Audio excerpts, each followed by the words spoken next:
basically the bank owes you all of the loan origination money that you paid on your HUD-1. Okay, which could be a lot of money. This can be a lot of money, plus they owe all the interest that you paid them to date. Wow. Okay, all the interest, they owe it back to you. And 90% of each payment is all interest. Well, on an interest only, it's all interest. That's right? true, yep. And so within 20 days, they're supposed to give you back all that money, and they are supposed to strip the deed of trust off your property. Wow. Now, what that means is that the note's still there. You owe the money, you borrowed it, right? But it's now an unsecured loan. The deed of trust is what allows a lender to foreclose on your property. And so that's why I say if you are within the 3-year statute of limitations or statute of repose for those attorneys out there, and you file a rescission action, you're probably going to be talking to somebody who is a little bit above the loss mitigation department of the bank. And that actually will bring me to a little segue. I know that a lot of your listeners, a lot of the people that watch your show, are probably trying to do loan modifications by themselves. I mean, they're running into a lot of problems with the lenders. they get offered this. The papers show up inside of their mailboxes, and they're like, "Oh wow, we can modify the terms of our loan." Well, what happens is they're not talking to the right people. Okay.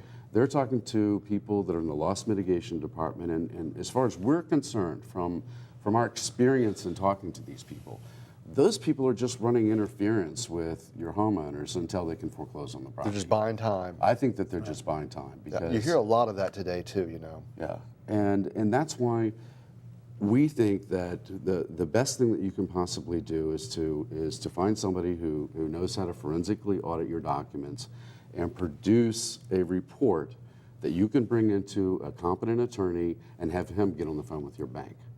That's how you're going to get to somebody who can bind the lender with a binding agreement to modify the terms of your loan. That makes a lot of sense. Jeff, is there ever a scenario, or what would you say it would be a scenario where you would recommend a homeowner to declare bankruptcy? When they have an enormous amount of unsecured debt. Okay, if they have a lot of medical bills, if they have credit card bills. I mean, you hear of all of these, workout programs with the credit card companies. I've never really seen any of them that bear a lot of fruit.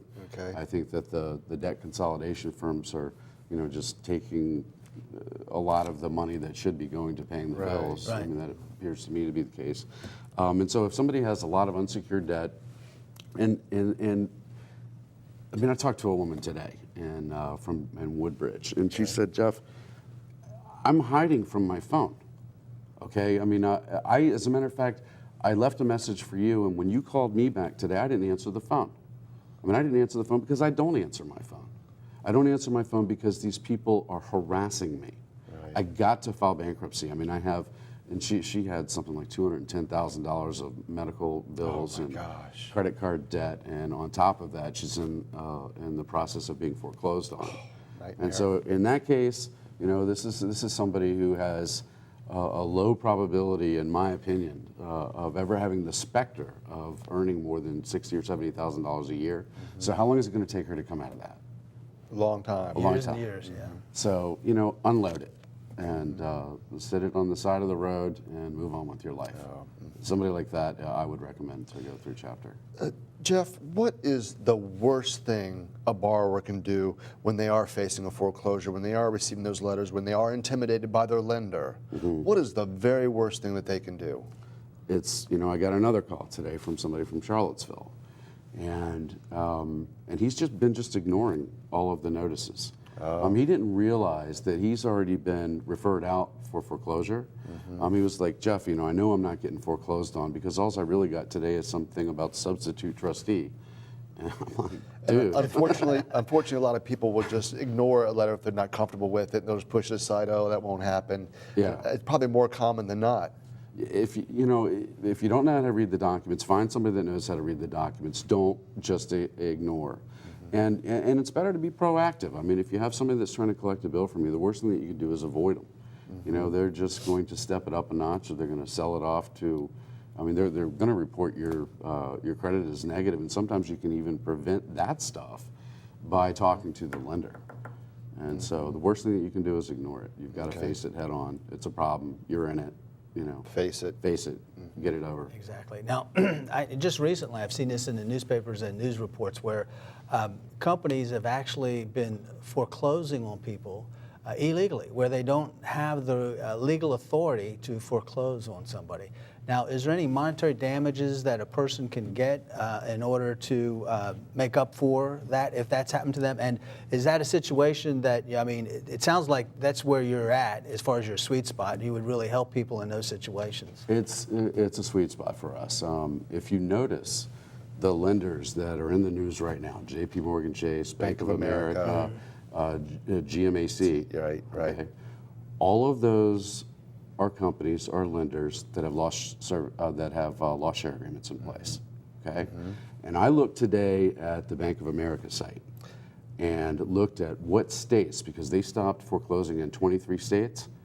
Every single one of the states they stopped the foreclosure process in is a judicial foreclosure state. And let me explain. Okay. A judicial foreclosure state means that somebody can get an attorney and they can actually go and argue their case in front of a judge. Virginia, here, we are a non-judicial foreclosure state. We're a trustee state. Where as soon as you're behind, they send you the correct number of notices, and they have the right, in accordance with the law here in the state of Virginia, to foreclose. They just sell your house. I mean, they disclose it to you, they put it in the paper, and Sam White or Shapiro Burson comes and they sell your house out from under you. Now, why is it that Bank of America avoided stopping foreclosures in these states that are non-judicial? Because this is their this is their money. I mean, this is their money pot here in Virginia, and that's why I've had actually meetings with at least one assemblyman from here in Fairfax, asking what we can do for foreclosure reform in the state of Virginia. And he said? And well, he said it's probably not going to happen because Cap 1 pays a lot of people a lot of money on the Commerce Committee. Well, I mean, everybody who gets on the Commerce Committee in Richmond actually gets a check from Cap 1 for their reelection.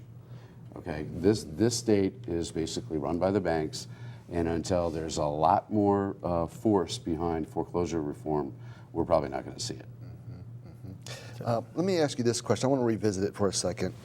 Why are banks so slow in approving short sales and loan modifications, but yet so fast to pull the trigger on a foreclosure? Well, right on the surface of it, okay? A foreclosure, when you foreclose on a property, and let's go back to our $600,000 house, you foreclose on that property and sell it for $300,000, it's absolute loss.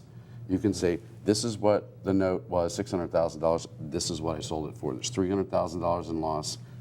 Go to the loss share agreement, go to the FDIC window. With a short sale, okay, well, the person did sign a note, and we signed a waiver of part of the deal. It's a partially mitigated loss. Okay. And it's not so clear, and as a matter of fact, inside of this IndyMac loss share agreement, I can find nothing in here that states that IndyMac can go to the FDIC when they allow a short sale. So there's financial incentive for them to foreclose on your property, defend yourselves. All about money. All about money, unfortunately. Wow, that's really amazing when you hear that. Now, the programs that you have, will they work for everybody, or are there certain individuals that it won't work for? I mean, somebody who has a lot of equity in their home, they're gainfully employed, they've got a low fixed rate loan, They're good. they're good to go. Okay, that's not somebody who needs me. If I were to characterize the guy that needs somebody with my skill set, I would say that is somebody who is in a subprime loan, who is upside down, or maybe upside down on the loan, maybe not, interested in a principal reduction, and can show truthfully some distress financially. I mean, they've lost part of their income. They've lost their job and they're relying on a spouse's income. Okay. They've had, and believe me, I hear it. They've had funeral expenses from, a lot of different things. So distressed home ownership, and they're in a subprime loan is our sweet spot. We can help that person. Well, let's go back to the J.P. Morgan Chase, if you don't mind, and No, go ahead, elaborate. and GMAC and Bank of America, what did they just get in trouble for? Okay, what they got in trouble for are illegal assignments, fraudulent assignments. The ICE firm, Chris Imel down in Florida, and I believe they're in Miami, the ICE firm, deposed a woman, Beth Cottrell, who works for GMAC. And she admitted that she and her small little department signed 8,000 assignments out to foreclosure that's without incredulous. reading any of them, without having personal knowledge Incredulous. that these assignment documents were truthful. And so, I mean, somebody in a different department could be foreclosing on people that are only a couple months, 3-4 months late, or people that are in a loan modification where a loan modification is already promised to somebody and they've already executed the documents. Right. And so that brings a huge cloud over the mortgage lending industry right now, especially for those that are in a rush to foreclose because they're headed to the FDIC loss share window. Jeff, we only have a minute left, but this is one question I want to get in. Say, and try to give me as quick an answer as you can. Say they're okay with their primary residence. What if they have a second home or an investment property that they're facing foreclosure on, or they're underwater? Are there tools for them to utilize? HAMP's not available, but the PRC program works if we can find that there are serious violations in the mortgage documents. Okay.